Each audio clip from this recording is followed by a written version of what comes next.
आप देख रहे हैं मथुरा न्यूज 24। नमस्कार, आप देख रहे हैं मथुरा न्यूज 24 और मैं हूं आपके साथ आकांक्षा शर्मा। चलिए रुक करते हैं खबरों की ओर। अलीगढ़ की नगर आयुक्त के द्वारा जनपद अलीगढ़ में स्वच्छता अभियान के लिए मुहिम शुरू कर दी है, जिसके चलते नगर आयुक्त ने आज पार्कों का निरीक्षण कर खामियां पाए जाने पर सुधार के लिए निर्देशित किया। पूरे देश भर में कोरोना संक्रमण व संचारी रोगों से बचाव का अभियान चला रखा है, जिसके चलते अधिकारियों को शासन की तरफ से स्वच्छता अभियान चलाने के निर्देश जारी किए गए हैं। अलीगढ़ के नगर आयुक्त द्वारा स्वयं इस मामले की निगरानी अपने हाथ में लेते हुए विशेष सफाई अभियान चलाया जा रहा है, जिसके चलते नगर आयुक्त स्वयं नगर भ्रमण करते हुए स्वच्छता अभियान की निगरानी कर रहे हैं। उनके द्वारा रोजाना इस अभियान के लिए अधिकारियों के साथ भ्रमण करते हुए पूरी सफाई व्यवस्था पर निगरानी बनाए हुए है। आज भी शहर के कुछ पार्कों व वार्डों का निरीक्षण किया और खामियां मिलने पर अधिकारियों को निर्देशित किया गया। मतलब ये सब पार्कों का उसकी मेंटेनेंस नए कास्ट महोदय ने देखी और अपने अधीनस्थों को निर्देश दिए, जो कमियां थी उनको ठीक कराया जाए। माननीय मंडलायुक्त महोदय के निर्देश के क्रम में आज हमने वार्ड नंबर 31 में यहाँ के पार्कों की और साफ सफाई व्यवस्था का निरीक्षण किया गया है और ये सतत प्रक्रिया प्रत्येक दिन सुबह 8 बजे से 9 बजे मैं एक दिन एक वार्ड को चेक करता हूँ अपने अधीनस्थों के साथ। मेरी कोशिश है कि शहर साफ सफाई रहे और इसमें जन सहयोग भी बढ़े और कम्युनिटी इन्वॉल्वमेंट बढ़ाऊँ, ये मेरा प्रयास है। झांसी जिले के मऊरानीपुर तहसील के ग्राम लुरगांव में कल रात भारी बारिश होने के कारण ग्रामीणों के घरों में पानी भर गया। लबालब भरे हुए पानी से लोगों का जीना दुश्वार हो गया। बरसात के पानी का आलम यह है कि लोगों के मकानों की दीवारें फाड़कर घर में पानी की निकासी करनी पड़ रही है।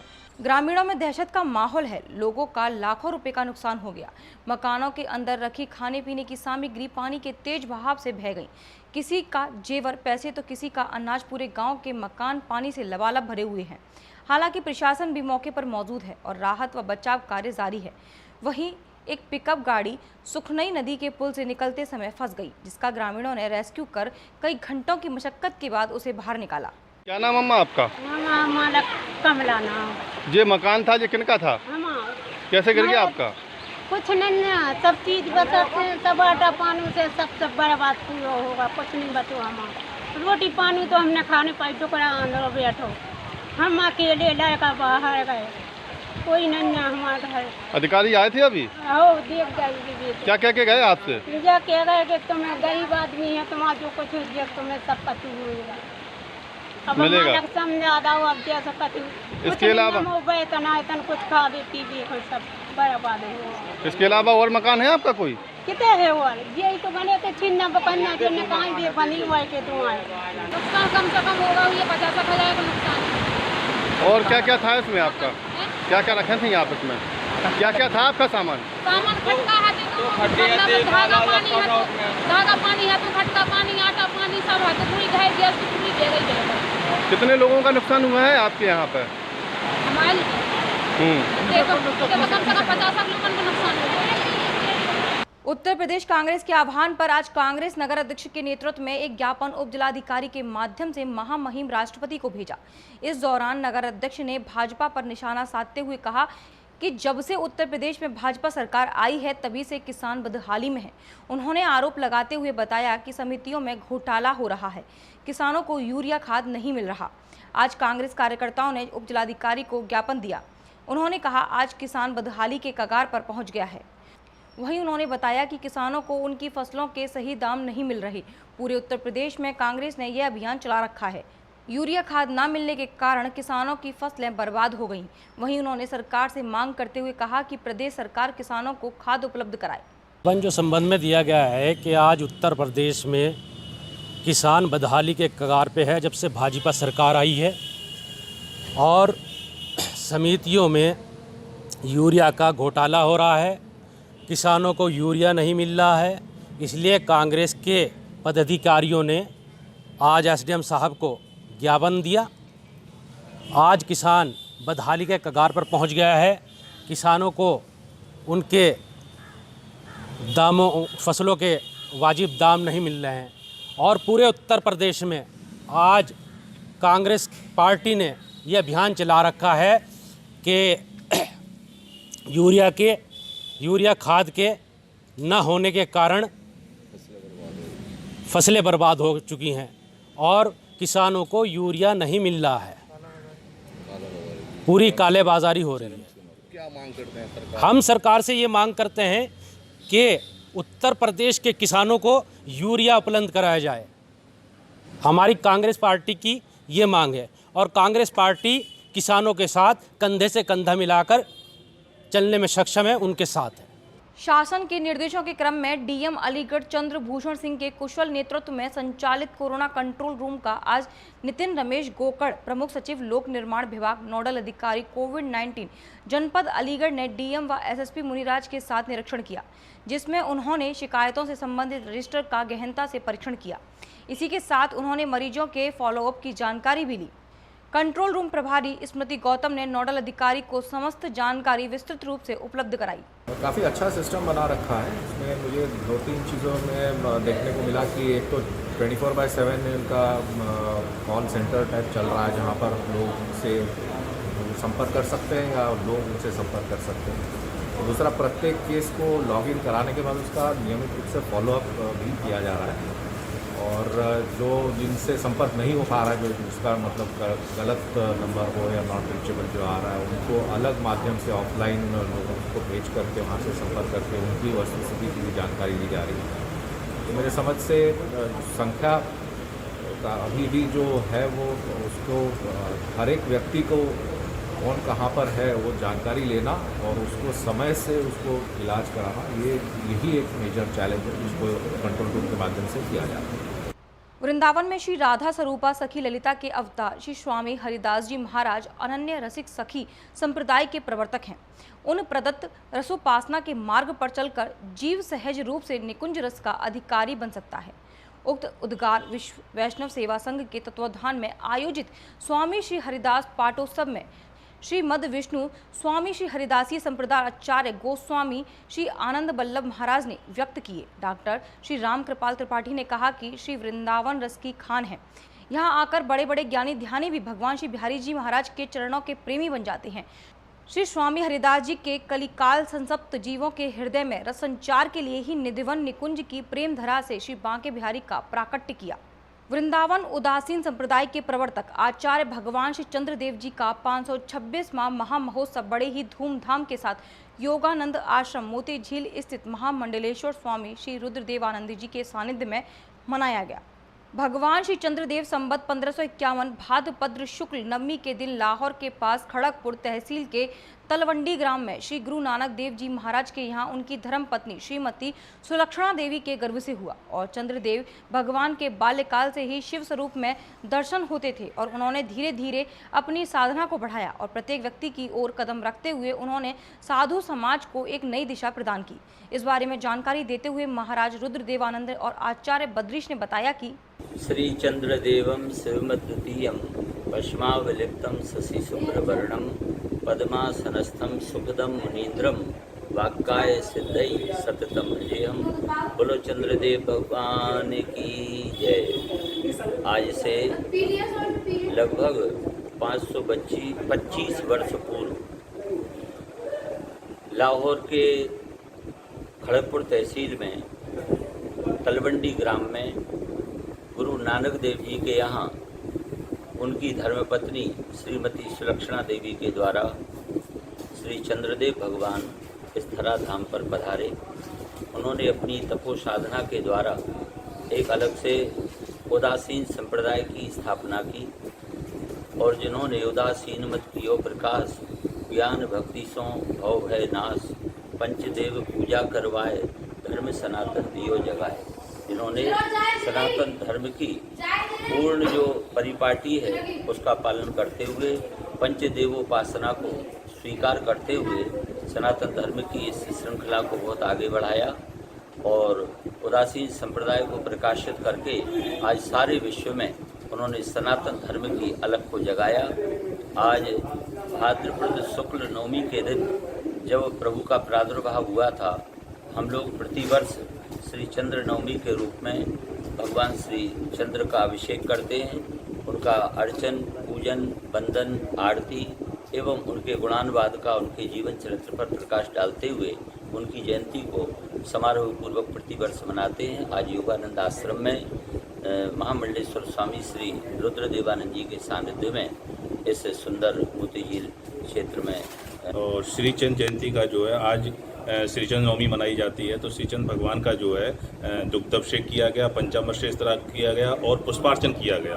भगवान का जो है पुष्पों से जो है स्वागत किया गया, पुष्पार्चन किया गया भगवान का। और आज जो है 500 जो है 26वां जो है भगवान का जो है दिवस है, जयंती उत्सव है।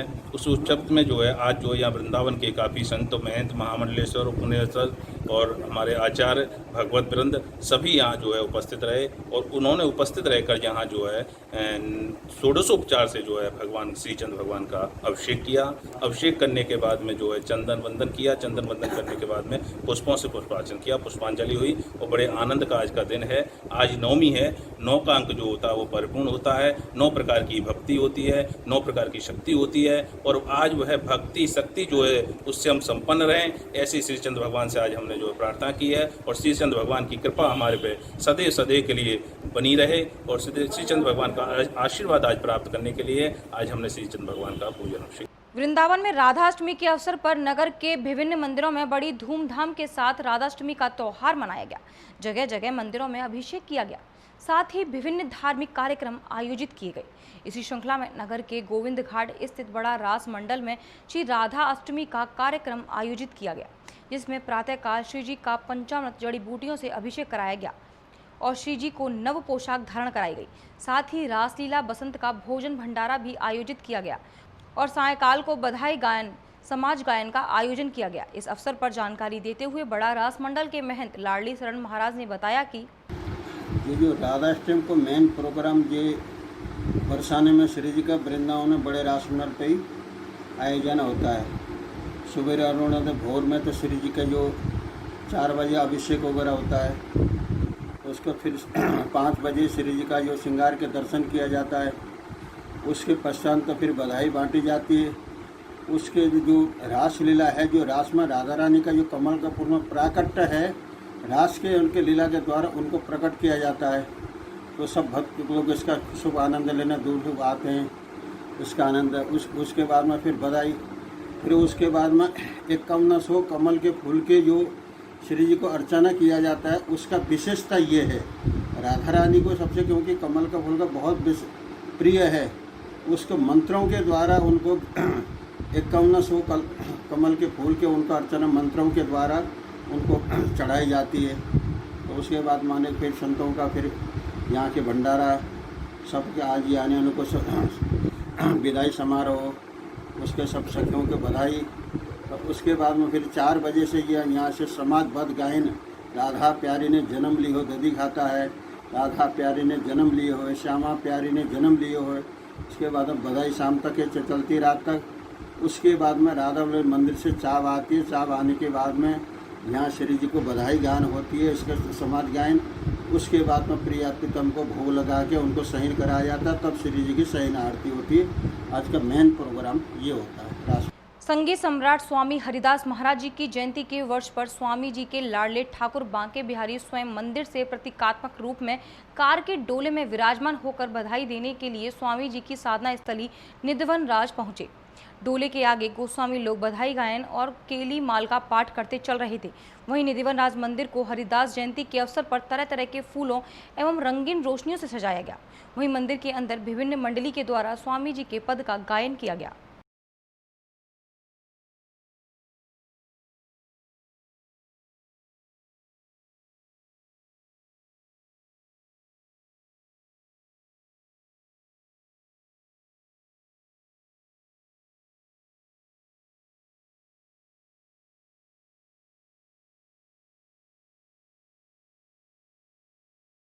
श्री राधाकांत मंदिर में राधाष्टमी एवं श्री भागवत जयंती कार्यक्रम का दिव्य भव्य आयोजन किया गया।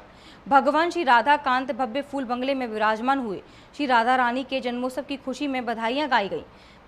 बरसाने बजत बधाई कीरत ने लाली जाई, आज ब्रज में है रही जय जयकार, भानु घर लाली जाई है आदि बधाइयाँ गाई गई। विद्वानों के द्वारा, संतों के द्वारा बधाइयाँ लुटाई गईं एवं भजन मंडली ने सुंदर सुंदर भजन प्रस्तुत किए।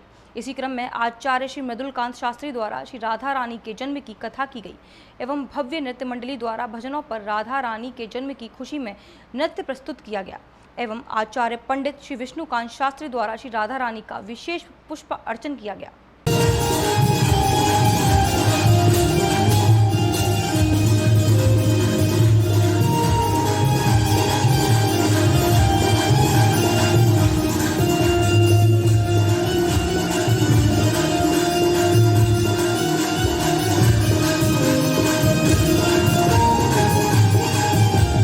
फिरोजाबाद थाना दक्षिण के परमेश्वर गेट के पास जमीनी विवाद को लेकर झगड़ा हो गया।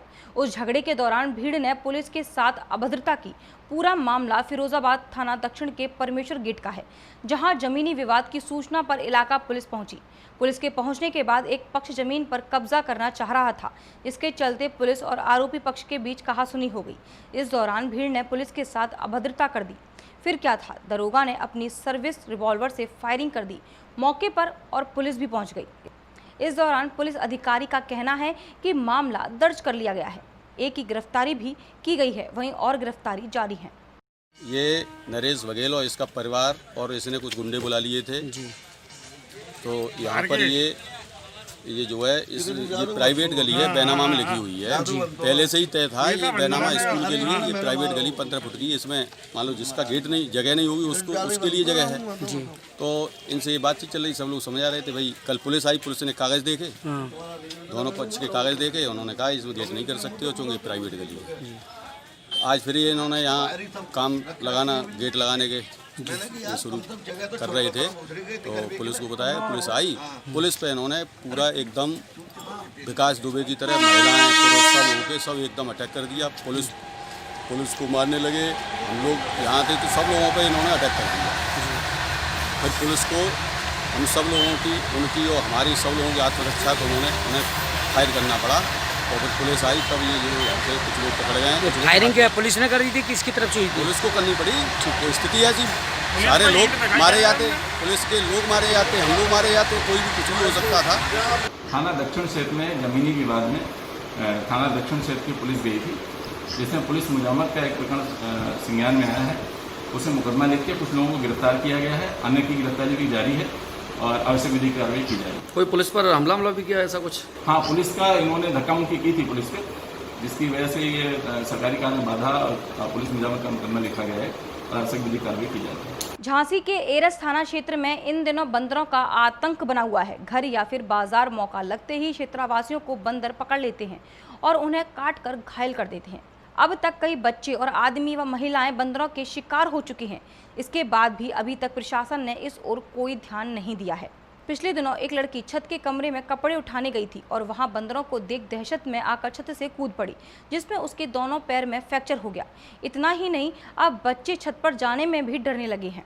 लड़की कपड़े लगाने गई थी अपने कमरे में, ऊपर वहाँ बंदर बैठे थे, उन्होंने थोड़ा सा भी नीचे छत पे से कूद गई, दोनों पाँव टूट गए उसके। अच्छा, और क्या क्या परेशानी है? पूरा मोहल्ला परेशान है यहाँ। काफ़ी समस्या है, बंदर और 3-4 बंदर परेशान करते रहते, सब दुकानदारों को परेशान करते रहते। बच्चों को बहुत दहशत है इससे, बच्चे इधर उधर निकल नहीं पाते हैं। बच्चों को हाँ, एक लड़की के जयप्रकाश अहरवाल, उनकी लड़की को बंदर ने पटक दिया तो उनके दोनों पैर फ्रैक्चर हो गए। हमारे बच्चों को भी काट लिया और मोहल्ले के काफ़ी बच्चे परेशान हैं उससे। क्या चाहते हैं आप? ये चाहते हैं कि बंदरों से मुक्ति मिले। हाँ, मुक्ति मिले, बंदरों को मतलब कोई पकड़ के ले जाए इधर से, और क्या है। किसानों की विभिन्न समस्याओं को लेकर किसानों द्वारा 27 तारीख गुरुवार को महावन तहसील पर अनिश्चितकालीन धरना प्रदर्शन की घोषणा की गई थी, जिसको लेकर प्रशासन द्वारा कोविड-19 का ध्यान रखते हुए और तहसील पर किसी प्रकार की कोई भीड़ भाड़ ना हो, उसको देखते हुए उप जिलाधिकारी महावन कृष्णानंद तिवारी, थाना अध्यक्ष बलदेव किसानों के द्वार पर पहुंचे और एक स्थान पर सभी किसानों ने बैठकर अपनी मुआवजे संबंधी समस्याओं के साथ साथ बिजली, सड़क और आदि विभिन्न मुद्दों को लेकर उनको एक ज्ञापन भी सौंपा, जिसमें उनके द्वारा मांग रखी गई थी कि वह भी लेखपाल कानून को बिजली विभाग के कर्मचारी क्षेत्र में भ्रष्टाचार फैला रहे हैं और आपूर्ति पूरी तरह से नहीं कर रहे हैं। उन सभी के साथ साथ किसानों को जो अभी तक ओलावृष्टि और किसान सम्मान निधि का पैसा किसानों तक नहीं पहुंचा है, उसको लेकर उन्होंने एसडीएम महावन कृष्णानंद तिवारी को ज्ञापन सौंपा और अपनी मांग रखी। और जिसकी जानकारी देते हुए एसडीएम महावन कृष्णानंद तिवारी ने बताया कि इन सभी मांगों को प्रशासन तक पहुंचाया जाएगा और उनका निस्तारण जल्द से जल्द कराया जाएगा। किसान की समस्या को हमने सुनी और किसानों ने बहुत ही जेन्युइन समस्या जो उठाई है, तहसील से संबंधित है, कुछ बिजली विभाग से खाद बिक्री के लिए, जो कि जिनसे कि किसानों का रोज का वास्ता है, उससे संबंधित समस्याएं उठाई हैं। और इन समस्याओं को सुलझाने के लिए हमने अपने स्तर से भी और एसडीओ साहब को जो कि यहाँ पर उपस्थित हैं और उनको भी निर्देशित कर दिया है कि उनकी जो भी समस्याएं हैं उसको तत्काल निस्तारण करें। और मेरे स्तर से या उच्च अधिकारियों को स्तर से होनी हो तो उसको भी मेरे संज्ञान में लाके उसको तत्काल प्रेषित किया जाए। तो मुख्य रूप से क्या क्या रहा है सर इनकी मांग? इनको किसान सम्मान निधि योजना से संबंधित है, खाद बीज से संबंधित है, और जो एक ओलावृष्टि हुई थी कुछ समय पहले तक, उसमें कुछ किसानों के पैसे नहीं अभी तक आ पाए हैं, उनके संबंधित रही है समस्या। सर तहसील को लेकर भ्रष्टाचार का भी माहौल है, जिसको कि मैंने उससे डिटेल रिपोर्ट इनसे जो शिकायत जहाँ जिस प्रकार की है उस मांगी है, उसको तत्काल सख्त से सख्त कार्रवाई की जाएगी। बिजली विभाग की भी कुछ समस्या है? बिजली विभाग की रही, जो इसमें कि समय कम मिलने, बिजली कम मिलने, वह किसी डाउन होने पे बिजली को वो समस्या जल्दी न होने की शिकायत है, जिसको कि संबंधित यहाँ पे एसडीओ साहब उपस्थित हैं, इन्होंने भी संज्ञान में लिया है और इसको तत्काल दूर कराएंगे। लेखपालों को लेकर क्या शिकायत थी सर?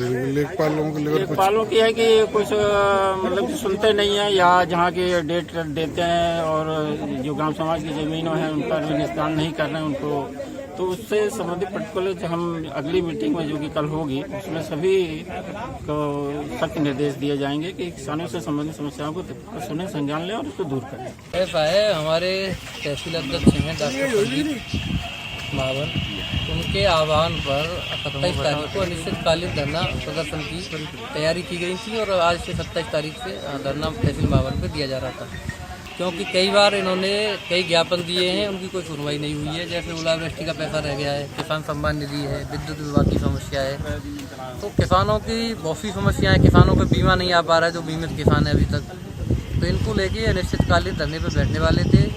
कल से ही प्रशासन के जो लोग हैं वो लगे हुए थे और जो उच्च अधिकारी हैं उनसे भी वार्ता हुई और सुबह सुबह ही ये सभी प्रशासन यहाँ आ गया है, बोले हम आपकी समाधान करेंगे जो भी समस्या है। और आपको वहाँ कोविड-19 की वजह से अनुरोध किया कि आप लोग वहाँ एकत्रित न हों और जहाँ आप होंगे आपकी कैंप कार्यालय पर हम आ जाते हैं, तो उसी उसमें ये लोग यहाँ पे आए हैं और इन्होंने समस्या सुनी है और समाधान के लिए कहा है।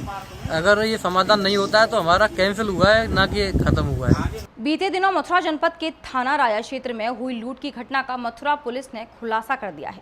इस मामले में पुलिस ने 2 आरोपियों सहित लूटे हुए कैश और अन्य सामान भी बरामद किए।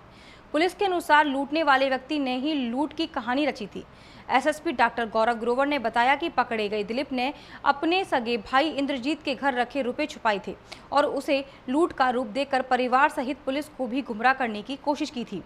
एसएसपी ने बताया कि दिलीप ने नौकरी लगने के लिए अपने घर में ही डाका डाला था। पूछताछ के दौरान दिलीप ने बताया कि उसने नौकरी के लिए फर्जी आधार कार्ड और कागजात भी तैयार करा लिए थे, जिनके सहारे से वह पैसे के लेन देन से सरकारी नौकरी पाना चाहता था। जनपद मथुरा के थाना राया में 25 अगस्त की रात्रि को ग्राम जोगपुरा से एक सूचना प्राप्त हुई कि 4 बदमाशों द्वारा घर में घुसकर घर के ही एक व्यक्ति को बंधक बना करके 4.5 लाख से ऊपर की रकम लूट ली गई है। सूचना प्राप्त करते ही तत्काल मौके पर सभी उच्च अधिकारी, हमारे एसपी आर्य साहब, एसपी क्राइम और सभी टीम्स मौके पर पहुंची। मौके का अधिकारियों द्वारा निरीक्षण किया गया।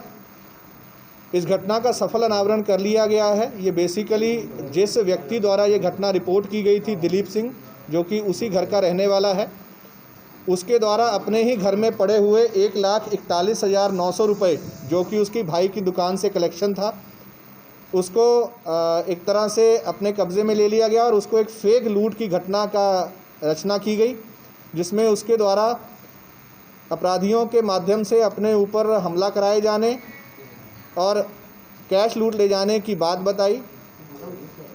पूछताछ में ये बात सामने आई है कि दिलीप आर्मी रिक्रूटमेंट में कई बार असफल रह चुका था और पिछले कुछ दिनों से ऐसे लोगों के टच में था जो कथित रूप से रिश्वत लेकर के आर्मी की रिक्रूटमेंट कराते थे।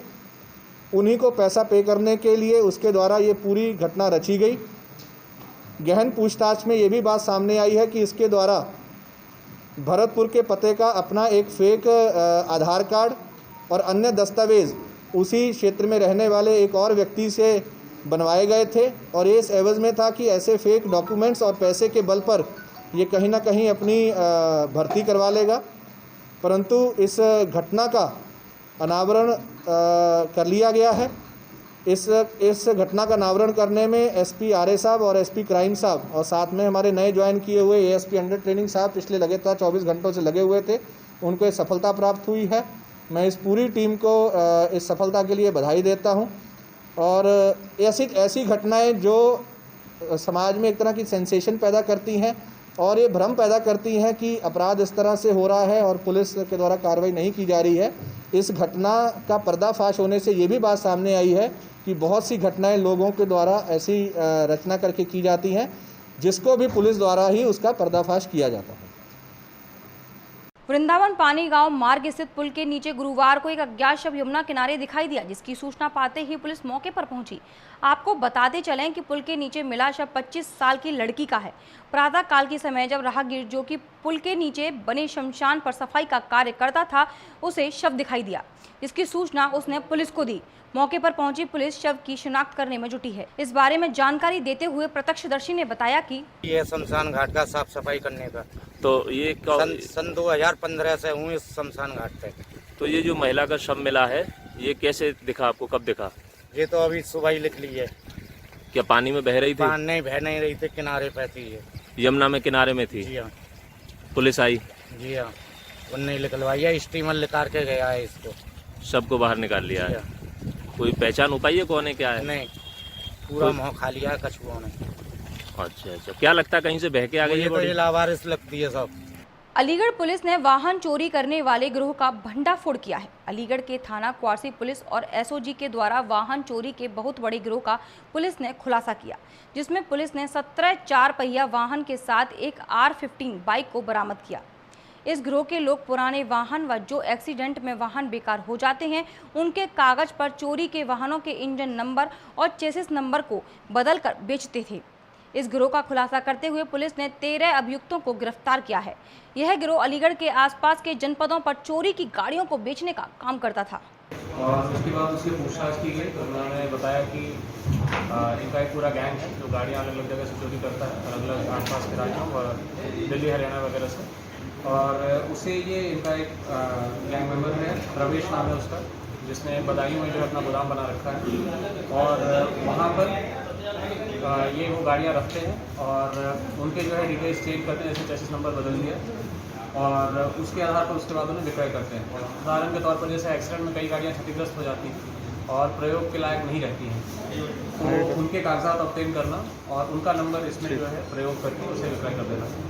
तो इस तरह की करीब 17 4 पहिया वाहन और एक मोटरसाइकिल पुलिस द्वारा बरामद की गई है। इसके अलावा कई सारा अन्य सामान है जिसको भी ये गाड़ियों में जो है बदलाव करने के लिए या गाड़ियाँ चोरी करने के लिए इस्तेमाल करते हैं, जिसे बरामद किया गया। इसमें 13 व्यक्ति कुल गिरफ्तार किए गए हैं तथा 3 व्यक्ति फिलहाल फरार हैं। इसमें सर कुछ गाड़ियों को प्रेस भी हुआ है, क्या है वो गाड़ियों पर हो सकता है कि स्टिकर्स लगे हों, इस समय में जो जांच की जाए।